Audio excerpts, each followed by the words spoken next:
All right, I've been looking for an apples to apples comparison between the Virpil CM2 and the new STECS from VKB. And since it's brand new, obviously there's not one. I've been using the CM2 for the last, at least 2 years, maybe.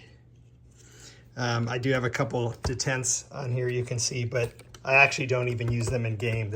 These are pretty soft detents, and just want to kind of compare size-wise. I mount these on a chair. I don't have the pads underneath this, whereas I do have the pads for now.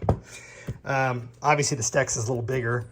The rubber grip feels really nice. I have not had an opportunity to play with these yet, but I do like that it's not as wide as the CM2. I mean, this works nicely. I very rarely use, I do use some of these buttons over here, but they're hard to work with my pinky here. So, because I'm mostly on this side, so I don't do that often.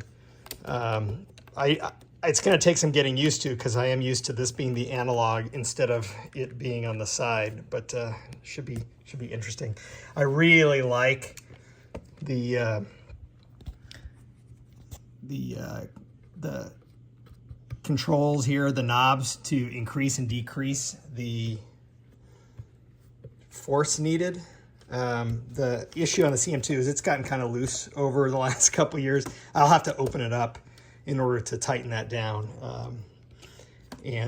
So I haven't done that, but you can see it has a little bit too much play probably than I would like for DCS.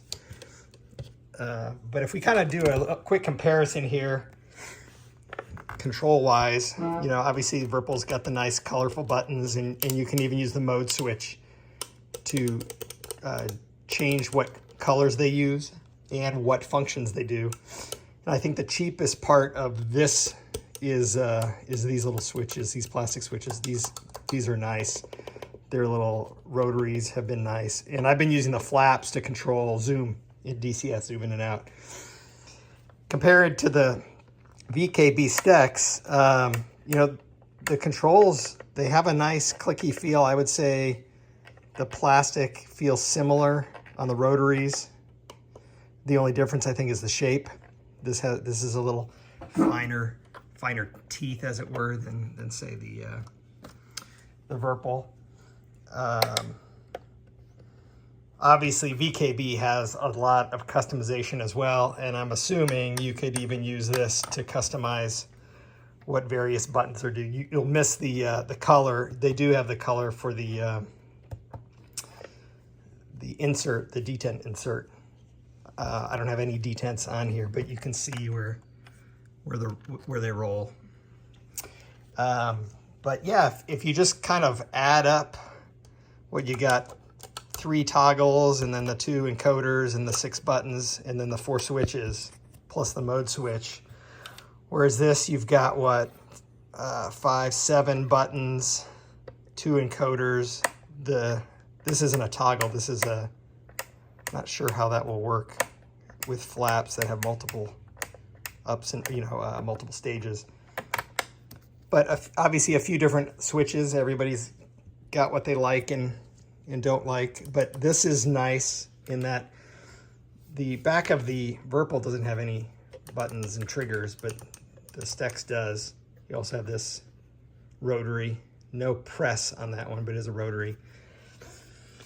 And if you compare the sides, the lighting's kind of hard here. Obviously, you got the button on the Virpil.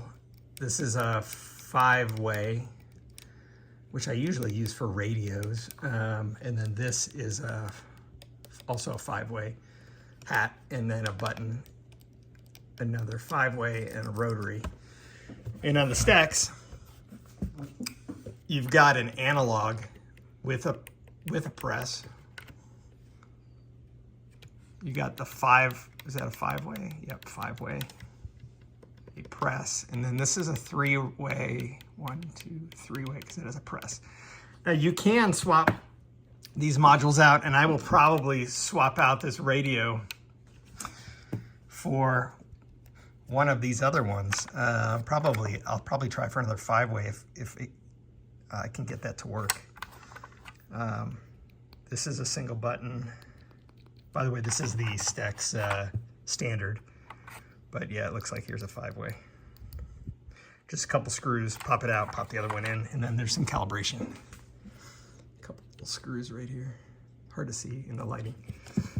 And then if we look at the fronts, on the Virpil, you had an analog with a press. This was a 5-way hat. This is a 3-way, and then the button, the rotary, and then the rotary also has a press in. These aren't actually triggers. These lifts are not triggers.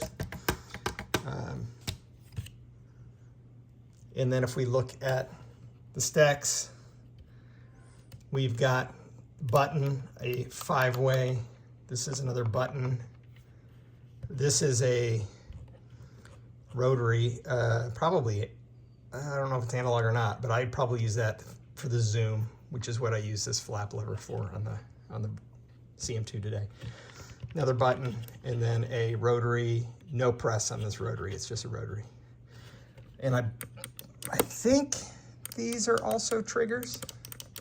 I mean, they click like triggers.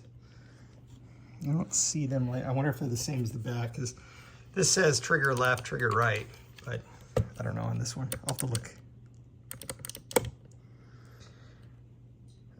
And then I don't have any detents on here. I didn't bring them with me. Actually, I have the things to swap out, but it's in, actually it might even be, no, it's in another plastic case that I didn't bring out with me. Anyway, that's just a quick look at the Virpil and the STECS. I definitely like the way this one fits my hand. Again, I'm going to have to play around with it in DCS. I mean, I've been playing with the CM2 for so long. It's going to be tough to switch, I think, but looks like Virpil has done a great job. I'm definitely going to put in the detents. It looks like Virpil has VKB has a really good calibration. The trouble I had with the detents on the CM2 with DCS was getting it just right, because you're either hitting the detent and then you're not at 100%, or you're either under it, or the afterburner starts kicking on, and there just wasn't enough play to push over and make it worthwhile. Whereas the calibration on the STECS looks like it has enough of a dead zone that that's not going to be a problem. Anyway, I hope you enjoyed.